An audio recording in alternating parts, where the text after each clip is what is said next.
Salut à tous et bienvenue sur la chaîne. Je m'appelle Émile Garnier et ici, on parle de voitures sous tous les angles, entretien, astuces pratiques, fonctionnement des moteurs et bien plus encore.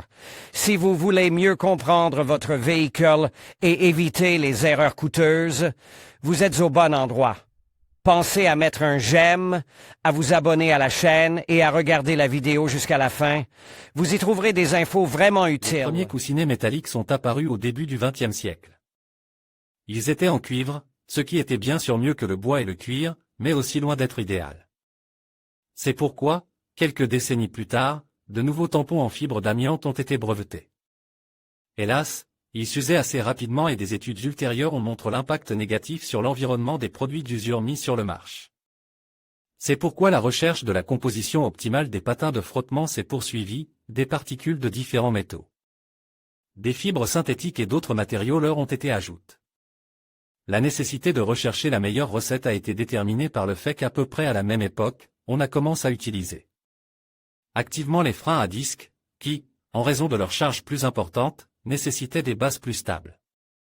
Finalement, à la fin du XXe siècle, l'un des meilleurs matériaux pour cet usage a été trouvé, la céramique. Les plaquettes en céramique pour freins à disque ont été proposées pour la première fois sur le marché au milieu des années 1980 par Akebono. Au départ, leur technologie de fabrication était très coûteuse et elles avaient leurs propres spécificités de travail, qui ne convenaient pas à la conduite de tous les jours. Elle était donc principalement utilisée sur les voitures de sport. Mais avec le temps, la recette a changé, la technologie de production s'est simplifiée et ce type de plaquette a commencé à apparaître sur les voitures civiles. La composition classique des plaquettes de frein en céramique comprend des fibres céramiques, le plus souvent de l'oxyde d'aluminium, qui offre une résistance et une stabilité à haute température, des fibres minérales, essentielles pour la résistance et l'élasticité, et des fibres aramides, très durables et stables sur le plan thermique. Pas seulement la céramique, qu'est-ce qui fait que les tampons en céramique sont meilleurs que les autres? Commençons par le fait que les autres sont des coussinets fabriqués à base de résine organique. En outre, la composition du tampon peut comprendre jusqu'à 30 composants différents, et chaque fabricant a sa propre formulation originale de cette composition. La résine elle-même n'est qu'un matériau de liaison et, en fait, ne fait qu'interférer avec la qualité du freinage. Le travail principal est effectué par les fibres ajoutées à la composition carbone, caoutchouc et autres. Les tampons semi-métalliques constituent une catégorie à part. Ils contiennent des fibres métalliques, parfois appelées laine métallique. Le métal le plus couramment utilisé est l'acier, jusqu'à 30% dans les tampons faiblement métalliques et jusqu'à 60% dans les tampons semi-métalliques. L'acier a un coefficient d'adhérence assez élevé, mais il ne dissipe pas très bien la chaleur de la zone de travail. Il provoque également une usure rapide du disque de frein. Pour remédier à ces inconvénients, du graphite est ajouté au mélange, ce qui réduit légèrement l'intensité du frottement.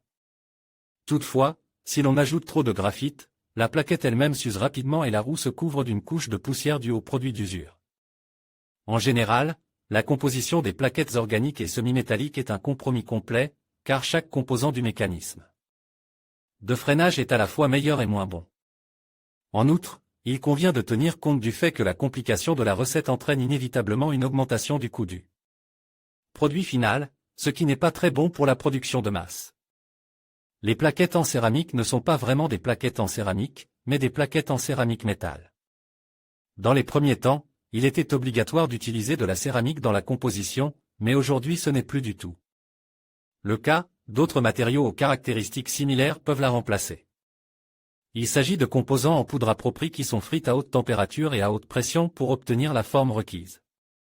Comme dans le cas des tampons organiques, les tampons céramiques peuvent également utiliser un grand nombre de matériaux, y compris le graphite et divers métaux, mais ils sont beaucoup moins nombreux, voire inexistants. Parmi les métaux, le cuivre est le plus souvent utilisé plutôt que l'acier, qui dissipe mieux la chaleur de la zone de travail. Use moins le disque de frein. Toutefois, ces dernières années, la tendance a été de réduire la teneur en cuivre, voire de l'abandonner complètement, car il est, selon les chercheurs, nocif pour l'environnement. Des plaquettes sans cuivre sont désormais disponibles auprès de nombreux fabricants, Euro et Performance chez Akebono, Kiecast, et Performance Friction Carbone Métallique chez Bosch et plusieurs autres marques. Lors du choix des plaquettes de frein, il est important de se rappeler que les plaquettes de frein ne sont pas les seules à chauffer pendant le freinage. La capacité des plaquettes de frein sélectionnées à résister à des températures plus élevées que celles du moyeu, de l'étrier de frein et du liquide de frein peut jouer un rôle cruel lors d'un freinage d'urgence. Par convention, toutes les plaquettes de frein en céramique peuvent être divisées en 3 catégories, pour une utilisation standard, pour une conduite active et pour une conduite sportive extrême. Pour la première catégorie, tout est clair, il s'agit d'options plutôt économiques qui ne sont pas beaucoup plus chères que des plaquettes semi-métalliques de haute qualité. Elles conviennent à un usage quotidien. La seconde option présente de meilleures caractéristiques de performance, mais il convient de rappeler que pour un freinage de qualité, elles nécessitent un préchauffage. Mais ces dernières ne peuvent être utilisées que sur les voitures de course, elles sont au centre du freinage le plus efficace, au détriment de la ressource de l'ensemble du mécanisme de freinage. En outre, leur utilisation requiert une certaine expérience et des compétences. Mieux ou pas?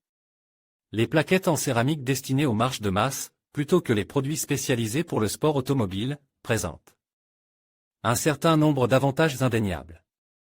Tout d'abord, il s'agit de la stabilité des caractéristiques, même à des températures de fonctionnement élevées. Mais en même temps, il faut tenir compte du fait que ces plaquettes ont besoin d'un peu de chaleur pour atteindre une température efficace maximale, de sorte que certains experts déconseillent leur utilisation dans les régions où le climat est très froid. Les cotes positives peuvent être attribuées à une attitude économe par rapport au disque de frein métallique habituel, et à une ressource élevée par rapport à d'autres types de plaquettes. Mais là encore, il y a des nuances, si le style de conduite implique des freinages d'urgence constants avec chauffage de la surface de travail à la température maximale, les plaquettes en céramique usent le disque de frein métallique plus rapidement que les plaquettes organiques et semi-métalliques, en raison de leur plus mauvaise conductivité thermique. C'est également le cas si la voiture roule sur un terrain présentant une grande différence d'altitude, dans une descente, surtout. Avec une remorque, les freins peuvent rapidement surchauffer. Le troisième avantage des plaquettes en céramique est qu'elles produisent moins de poussière qui se déposait sur les roues. Quelle que soit la façon dont vous conduisez, il y aura toujours moins de poussière. Elles sont également moins bruyantes. Des chercheurs américains en relèvent un fait intéressant, selon eux, les freins d'hôtes d'étrier en aluminium sont plus bruyants que ceux d'hôtes d'étrier en acier. C'est pourquoi on leur montre simplement des plaquettes de frein en céramique. Les plaquettes céramiques standards ne sont pas beaucoup plus chères que les plaquettes semi-métalliques de haute qualité. Cependant, elles ne sont pas du tout bon marché, sous le terme prometteur de « céramique », peut se cacher un produit très médiocre, qui, une fois installé, peut gâcher toute la réputation d'une technologie tout à fait décente. Par ailleurs, l'avantage d'un faible niveau sonore ne peut être apprécié que si les plaquettes en céramique sont associées à des disques de frein de haute qualité. Si la voiture est équipée de disques métalliques bon marche, et qu'elle n'est même pas neuve, mais qu'elle a déjà fonctionné avec des plaquettes organiques médiocres, il se peut que le bruit lors du freinage soit très perceptible, même avec de bonnes plaquettes en céramique. Malgré le halo sportif qui entoure les plaquettes en céramique, elles conviennent mieux aux conducteurs qui préfèrent un mode de conduite équilibre sans accélération soudaine et sans freinage intensif consécutif. C'est à ce moment-là qu'elles fonctionneront au maximum de leurs ressources, n'endommageront pas les disques et se montreront stables. Mais si vous conduisez de manière trop agressive, vous pouvez facilement surchauffer l'ensemble du mécanisme de freinage. Les conducteurs actifs ont besoin de plaquettes en céramique sportive qui doivent être chauffées, mais c'est une autre histoire. En conclusion, les plaquettes de frein en céramique offrent de nombreux avantages, tels qu'une meilleure performance et une réduction du bruit. Cependant, elles ne conviennent pas à tous les conducteurs ni à toutes les conditions de conduite. Il est essentiel de considérer votre style de conduite, le type de véhicule et les conditions dans lesquelles vous roulez avant de faire votre choix. En pesant le pour et le contre, vous pourrez déterminer si les plaquettes en céramique sont la solution idéale pour vous. Prenez le temps de bien vous informer et de choisir ce qui correspond le mieux à vos besoins.